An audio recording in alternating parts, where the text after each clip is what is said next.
Essula y'e13. Mu mwaka ogw'23 ogwa Yowaasi mutabani wa Akaziya kabaka wa Yuda, Yekoyakaazi mutabani wa Yeeku n'atanula okufuga Isirayiri mu Samaliya n'afugira emyaka 17.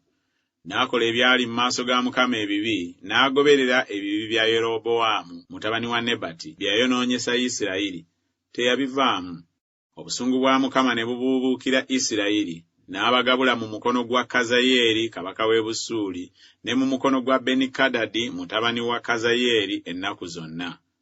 Awo Yekoyakaazi n'amwegayirira Mukama, Mukama n'amuwulira, kubanga yalaba okujoogebwa kwa Isirayiri kabaka w'e Busuuli bwe yabajooga. Awo Mukama n'awa Isirayiri omulokozi n'okuva ne bava wansi w'omukono gw'Abasuuli.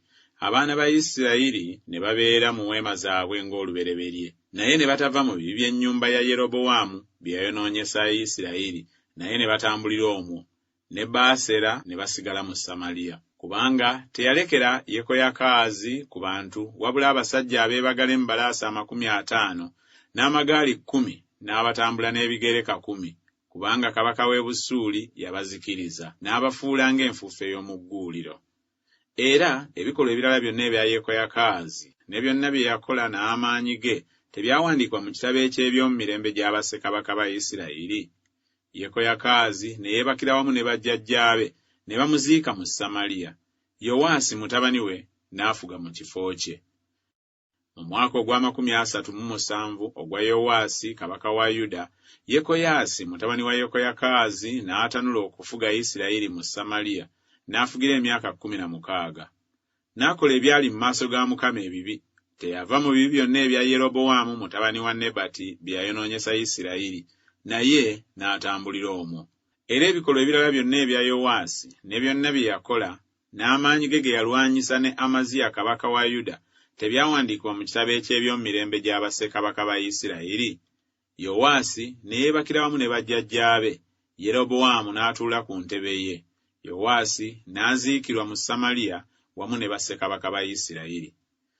Awo Erisa yali alwadde endwadde ye eyamutta. Yowaasi kabaka wa Isirayiri n'aserengeta gy'ali, n'amukaabira amaziga n'ayogera nti, "Kitange, kitange, amagaali ga Isirayiri n'abasajja be abeebagala embalaasi." Erisa n'amugamba nti, "Ddira omutego n'obusaale." N'addira omutego n'obusaale.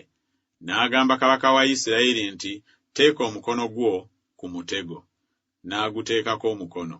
Erisa n'ateeka emikono gye ku mikono gya kabaka, n'ayogera nti, "Ggulawo eddirisa ery'ebuvanjuba." N'aliggulawo. Awo Erisa n'ayogera nti, "Lasa." N'alasa. N'ayogera nti, "Akasaale ka Mukama ak'obulokozi, ke kasaale ak'obulokozi eri Obusuuli, kubanga olikuba Abasuuli mu Afeki okutuusa lw'olibamalawo." N'ayogera nti, "Ddira obusaale." N'abuddira.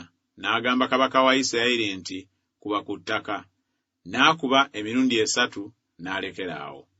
Omusajja wa Katonda n'amusunguwalira n'ayogera nti, "Wandikubye emirundi 5 oba 6, kale wandikubye Obusuuli okutuusa lwe wandibuzikirizza, naye kaakano olikuba Obusuuli emirundi 3 gyokka."